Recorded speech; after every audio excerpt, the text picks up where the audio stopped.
Hello and welcome everyone to the very first episode of the Navigating an Ancient Faith podcast. I'm your host, David Gwartney, and with me is a guy who happens to share my last name, J.R. Gwartney. J.R., that's welcome. Right. Yeah, there you go. I'm excited about this. Yeah, coincidentally, we are brothers, I guess not coincidentally. I was about to say, if you know anybody with the last name of Gwartney, they're related to us pretty closely. Yes, I think we've learned that. Yeah, pretty much. A handful of times we've run into the last name Gwartney, and somehow they are related to us. So, well, in this opening episode, we just want to give everyone an idea about the kind of things we're going to be talking about. How did navigating an ancient faith come about? What are we even talking about when we're talking about navigating an ancient faith? So we're just going to give you a brief intro to the podcast, and then we'll be dropping episodes, God willing, every couple of weeks after this. So, you ready to go? That's right. Yeah, let's do it. Well, like I said, my name is David Gwartney. Let me just share a little bit about myself, and JR will do the same, just so you know who we are, where we're coming from. I've had a passion my whole life for understanding the original context of Scripture. I got to take a trip several years back now to Israel, and it kind of changed my whole perspective on the Bible. So I've gone to school in theology. I started a church in Chicago, taught there for 7 years, and really enjoyed the teaching aspect of the Bible. And even though I am currently a business analyst in St. Petersburg, Florida, that's what I currently do, really my first passion is understanding the original context of Scripture. Truth be known, when I'm done with work, I'm probably pulling out a book on Greek mythology or philosophy or things like that. So that drives me, and that's why I'm interested in all of these things that we're going to talk about on this podcast, and that's really what led me to have this idea of navigating an ancient faith and getting it off the ground. So that's a little bit about me. Yeah, and you kind of drugged me along your journey. I think you went to Israel before you and I went. Right. And what was the year that I probably shouldn't try to figure out what year.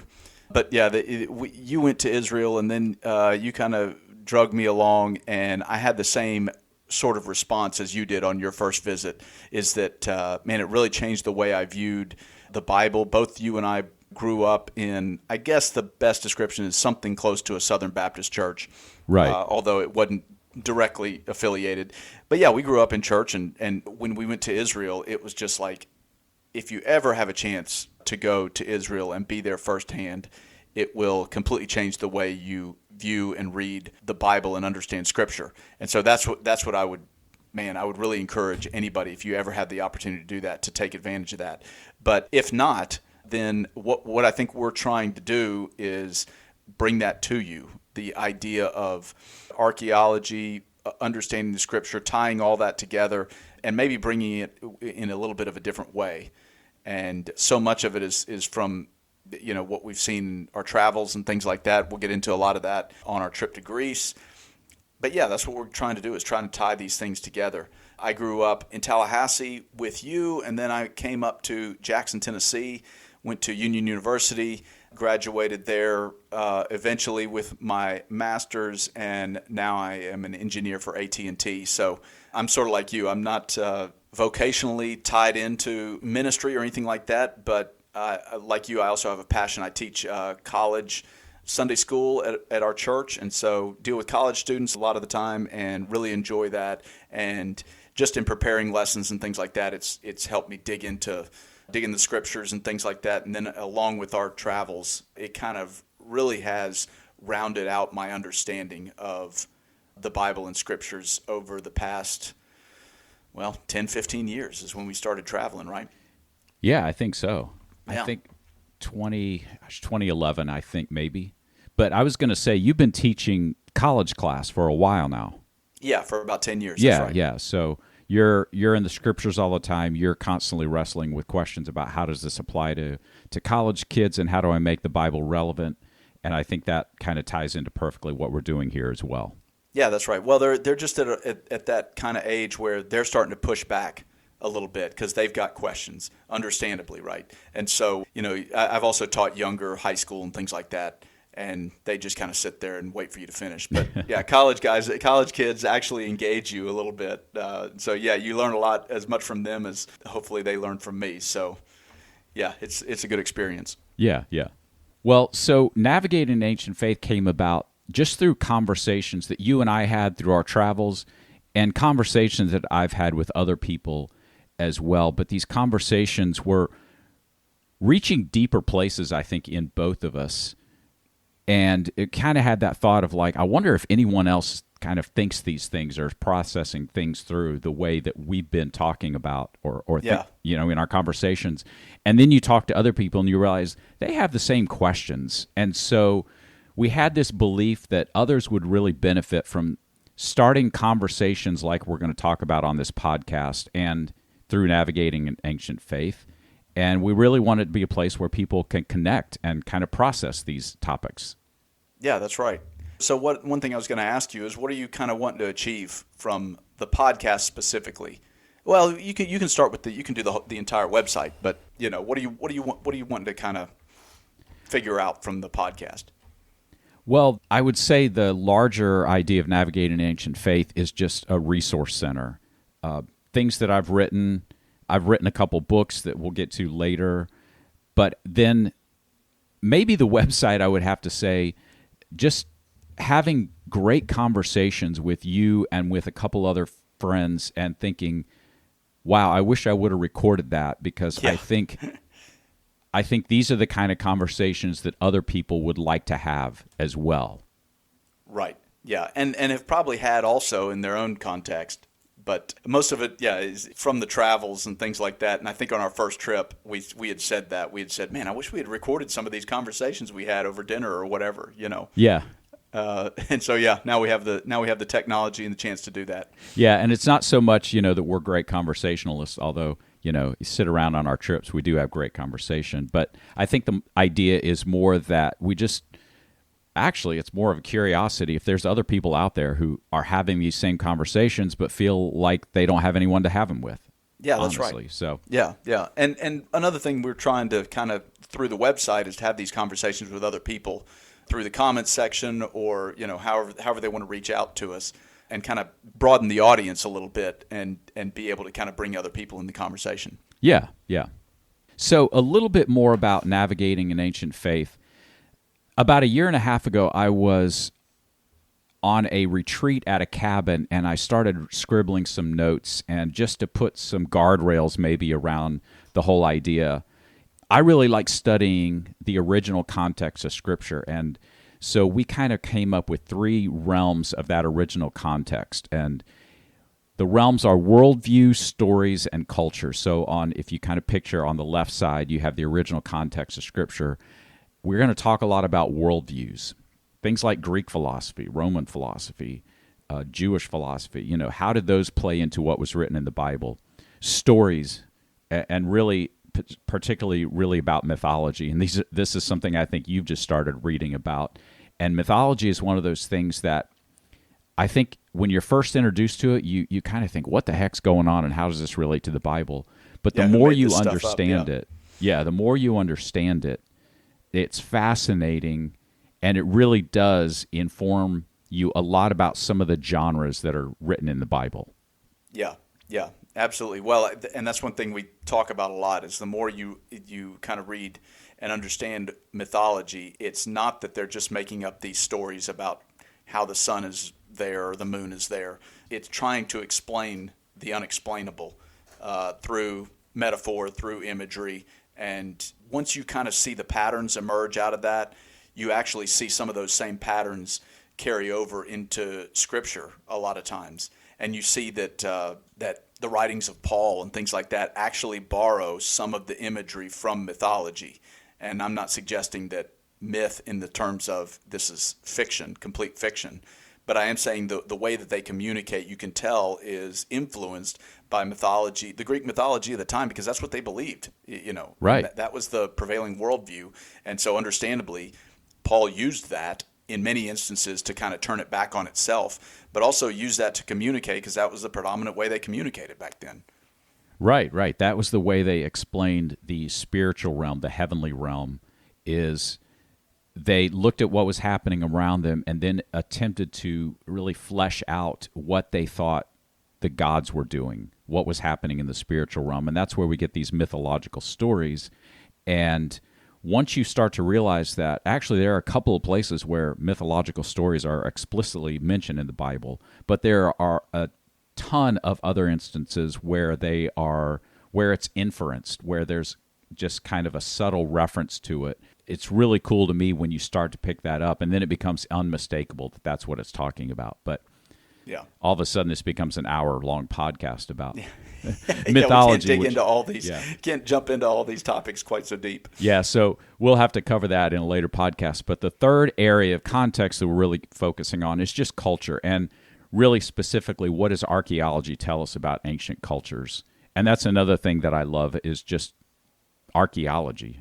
It's been a passion of mine and a kind of side hobby for 10, 15 years now.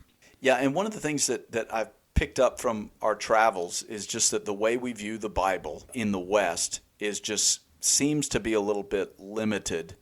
But when you actually go to these sites and you see the archaeological component, when we're actually there at the ruins, and when you see the cultural component of the ancient day, going through Greek mythology and things like that, it just gives you a fuller picture of the way they communicated. And I think you and I both kind of talked about after our Israel trip, saying that we've kind of felt like there was a little bit of a gap in what we understood about the Bible being raised in the United States. And and not that there was a mistake in any of it, but it's just when you're so far, we're on another continent, and when you're disconnected from that area, that land, when you have your feet on the ground in that area, it just opens up a little bit of a new understanding of the way we read things. And so that's why I think it's important to bring in archaeology, mythology, and culture and tie all those things together in the ancient context to bring it into the modern context. Right. Yeah, and the modern context, so that's the other side of the equation. So if you go over to and picture the right side of this journey that we're talking about is the modern context. So how do we bring all these things that we're learning and actually apply them to, 21st century life? And so the realms that we focus on there are healing, meaning, and transformation. Everything starts with healing. The more I read about how psychology, how spiritual healing can help, like everyone needs healing from something. And so that's the start of it. Meaning, we're really talking about theology. We're talking about right beliefs, believing in the right things, and that's very important as well. And then really transformation. What spiritual practices can really help us complete that journey of spiritual transformation that we'll be on our whole life, but I believe that's really what we've been called to, is a life of spiritual transformation. So that's the right-hand side and the application to modern culture. Any thoughts about that before we move on?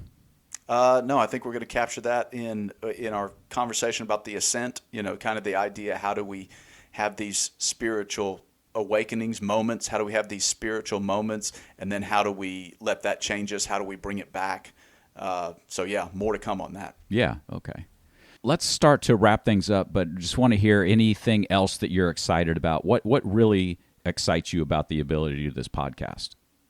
Well, I just like tying all these things together. I like to know how things work. That's kind of what I do. I like fixing things. It's one of my big hobbies, and it doesn't stop with radios and phones.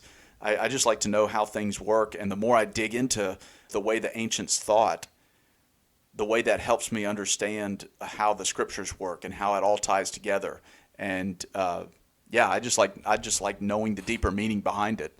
And so that's what it's like in all of our conversations. They sort of start off with one little aspect of what we saw on a particular day or at a particular site, and it ends up being a 3-hour conversation. We won't do that to you today, but it ends up being these long conversations about how things work, how life works, how spirituality works, how Christianity works, and it just ties together in these interesting ways. And so just the opportunity to kind of explore those and bring them to the forefront. Yeah, I would agree with that as well. For me, I think, the podcast almost is an excuse to have these conversations because I'm an introvert. So I read and I study and I write, and I sometimes just need to get things out of my head. And I find that having conversations with close friends or family really helps me process whether, okay, am I on the right track, or is that just like, out in left field right now? Yeah. And I'm also interested in just hearing if other people are interested in these ideas, this way of looking at Scripture and trying to kind of go down their own path of spiritual transformation and how this can help. So I really hope to connect with other people. So we're going to start out by talking about our Greece trip. And we took a trip to Greece last October. We had a lot of thoughts. So the first several episodes are going to be really around the Greece trip, but again, not really talking about, hey, we did this and we did that, but really those larger conversations about how does that trip help us understand the Bible. Yeah, I'm looking forward to kind of rehashing some of those conversations, and hopefully we can bring back most of the thoughts that we had and maybe summarize it pretty quickly. So, yeah, I think another podcast that we're going to do, a series, will be on the book of Colossians, and I had just done some writing on Colossae. We'll get to that in later episodes, but you and I are going to have some conversations around the book of Colossians and some of the big themes in Colossians. Future series, I love talking about Paul's letters, so, Ephesians, Philippians, Thessalonians, and of course, it helps when you've actually visited those places, which we try to do. Sure. Hopefully, we're going to be talking to other people as well, so I have a couple other people already in mind that I would love to have conversations with. If there's anyone you want to talk to, feel free to bring them on. Yeah, let's do it. We'll see where this takes us. So, looking forward to it. Yeah, so any other thoughts about like series that you'd like to cover? Or well, I'm like you. I like the Pauline letters. I like the places that we visited. I think it's one of the things I've noticed about some of these conversations that one leads. It takes you to a place that you don't really expect. And so, I'm kind of looking forward to unexpected. I have an idea. I have a feeling that some of these are going to turn into larger conversations, series, those types of things, just because that's the nature of the way you and I have conversations anyway. So we get on the rabbit trails and we get running and see where it takes us. Yeah, I love it.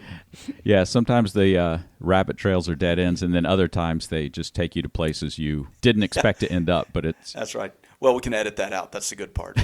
Yeah. Well, so that's a little bit about the podcast, Navigating an Ancient Faith. If we piqued your interest, go ahead and subscribe to the podcast. We'll be dropping episodes here soon. And visit Navigating an Ancient Faith website. The website is just navigatingangancientfaith.com, all one word. You can go there for even more content. There's articles that we put on. We put on the website profiles of some of the cities that we've visited, some of those ancient biblical cities. And so there's pictures and some video as well. So all that's on the website. So be a part of the journey with us, and we will talk to you next episode.